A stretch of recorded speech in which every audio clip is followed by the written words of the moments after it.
Hello नमस्कार, कैसे हैं आप सभी लोग। उम्मीद करते हैं अच्छे होंगे, प्रसन्न होंगे। सभी का स्वागत है आपके अपने चैनल हिंदी निकेतन पर। तो महत्वपूर्ण सूचना 2-3 सूचनाएं निकल कर आ रही हैं बीपीएससी की तरफ से। तो उन्हीं सूचनाओं को मैं बताना चाहूँगी वन बाय वन। तो सभी से निवेदन है, वीडियो को लास्ट तक जरूर देखें और वीडियो अच्छा लगे तो लाइक शेयर जरूर करें, साथ में बेल आइकन प्रेस कर लें, जिससे कि जो भी मेरा नया वीडियो आए उसका नोटिफिकेशन सबसे पहले मैं आपको तक पहुँचा सकूँ।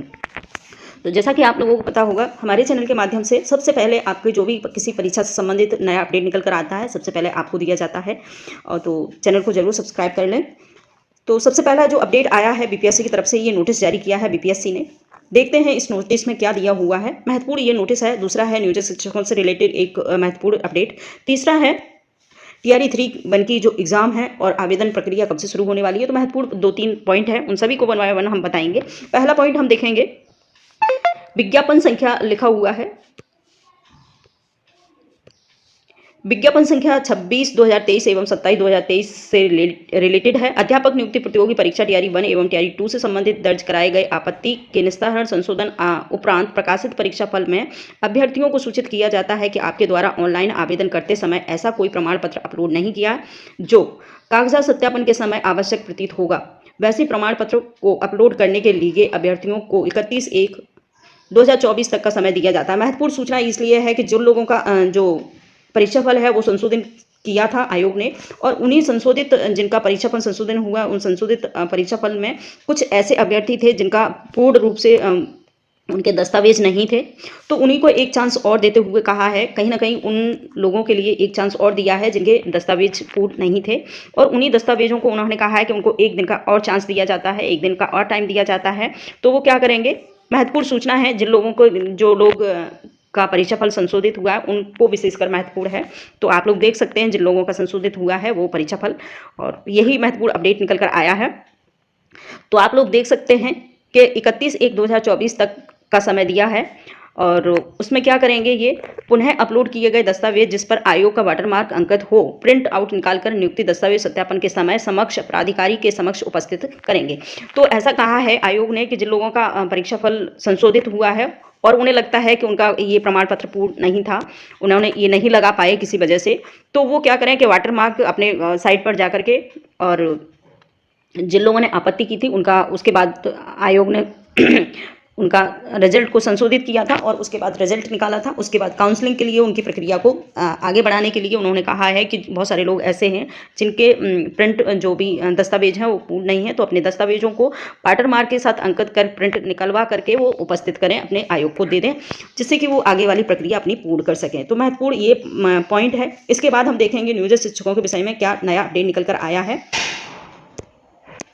दूसरा महत्वपूर्ण अपडेट है, नियोजित शिक्षकों के रिक्त हुए पद स्थायी रूप से करे जाएंगे। महत्वपूर्ण सूचना है नियोजित शिक्षकों के विषय में, और इससे पहले भी एक नया अपडेट आया था नियोजित शिक्षकों के बारे में, तो उसी का वो पूर्ण नहीं हो पाया है पूर्ण रूप से, और उसी के संबंधित ये दूसरा अपडेट निकाला है आयोग ने। लिखा है, पटना नियोजित शिक्षकों के रिक्त पदों को स्थायी किया जाएगा। इसको लेकर शिक्षा विभाग ने जिलों से रिपोर्ट मांगी है। विभाग ने जिलों को कहा है कि करीब 20 से 25 हज़ार नियोजित शिक्षक ऐसे हैं जो बिहार लोक सेवा आयोग द्वारा चयनित होने के बाद योगदान दिए हैं। ऐसे नियोजित शिक्षकों के पद रिक्त हो गए हैं। अब इन रिक्त हुए पदों को स्थायी रूप से सृजित किया जाएगा। विभाग ने जिलों को लिखे पत्र में नाराजगी भी व्यक्त की है कि पूर्व में ही इसे संबंधित जानकारी मांगी गई थी जो अब तक प्राप्त नहीं हुई। अतः दो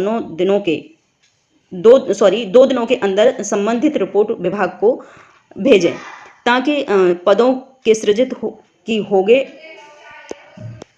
लिखा है, ताकि सृजित पदों को आगे की कार्रवाई शुरू की जाए और पद वर्ग समिति से इन पदों को सृजित कराने की कार्रवाई की जाए। मालूम हो कि अब 2 चरणों में बिहार लोक सेवा आयोग से शिक्षकों का चयन किया गया है। पहले चरण में 28,000 और दूसरे चरण में 11,000 ऐसे शिक्षक हैं। आप लोग देख सकते हैं, जिसमें 2 चरणों में जो है इसका प्रक्रिया को, नियोजित शिक्षकों की प्रक्रिया को शुरू किया था, यानी कि चयन प्रक्रिया को पहले 28,000 निकाली थी, उसके बाद इन्होंने 11,000 जो शिक्षक निकाले थे, भर्ती निकाली थी। चयनित हुए जो पूर्व से नियोजक हैं, हालांकि इनमें बड़ी संख्या में ऐसे भी नियोजित शिक्षक हैं जो चयन के बाद भी पुरानी जगह पर कार्य कर रहे हैं। आयोग से चयनित शिक्षकों के रूप में उन्होंने योगदान नहीं किया है। वहीं इनको कईयों ने नई जगह पर योगदान कर चुके हैं। यानी कि कोई बहुत सारे ऐसे शिक्षक हैं जो पहले दूसरी जगह पर थे, लेकिन वहीं अपना काम कर रहे हैं, उन्होंने अपने पदभार नहीं संभाला है। दूसरे ऐसे बहुत सारे नियोजित शिक्षक हैं जिन्होंने पदभार संभाला और नियोजित शिक्षक हैं, लेकिन वो कहीं दूसरी जगह अपॉइंट हो गए हैं। तो ऐसे शिक्षकों की जो पद खाली हैं वो सारे के सारे आयोग 2 दिन में शिक्षा विभाग को दे, जिससे कि वो अपने इसके पदों को सृजित करके और नई जो तैयारी 3 की परीक्षा आने वाली है उसमें ऐड कर सकें, उसके लिए ये महत्वपूर्ण वैकेंसी निकाली जा सके। तो ये ही महत्वपूर्ण अपडेट है नियोजित शिक्षकों के विषय में। इसके बाद हम देखेंगे तैयारी 3 की जो परीक्षा है वो कब से होने वाली है, कब तक आवेदन होगा, ये भी महत्वपूर्ण अपडेट है। तो माना जा रहा है कि लगभग 15 फरवरी से इसके आवेदन स्टार्ट हो जाएंगे। तैयारी 3 के जो आवेदन है 15 फरवरी से हो जाएंगे स्टार्ट। तो आप लोग तैयार रहिए, अपने डॉक्यूमेंट्स सारे तैयार करके रखिएगा। और 15 फरवरी से लगभग इसके जो है आवेदन यानी कि रजिस्ट्रेशन प्रक्रिया स्टार्ट कर देगा आयोग। और इसके बाद बहुत जल्दी रफ्तार से ये काम चल रहा है बीपीएससी की तरफ से। और कहीं ना कहीं ये भी देखा जा रहा है कि मार्च तक आपकी ये तैयारी 3 की जो परीक्षा है मार्च तक पूर्ण कराने के संदर्भ में है। यानी कि आयोग जो है लगभग मार्च तक इसे पूर्ण कराने की अपनी मंशा बना के बैठा है, जिसे मार्च में लगभग 15 या 20 मार्च तक अपना काम पूरा परीक्षा का काम कर लेगा। और जैसा कि माना जा रहा है देखा जा सके कि कहीं कहीं तो बिल्कुल परीक्षाएं नहीं निकल रही और बिहार में ऐसी बाहर है परीक्षा की कि एक परीक्षा खत्म नहीं होती, दूसरी खत्म नहीं होती, तीसरी परीक्षा आप लोग देख सकते हैं। तो जो लोग तैयारी 3 की एग्जाम प्रिपरेशन कर रहे हैं उन सभी से मैं कहना चाहूँगी हमारे चैनल के माध्यम से हिंदी सब्जेक्ट की प्रिपरेशन कराई जाती है, यानी कि सामान्य हिंदी।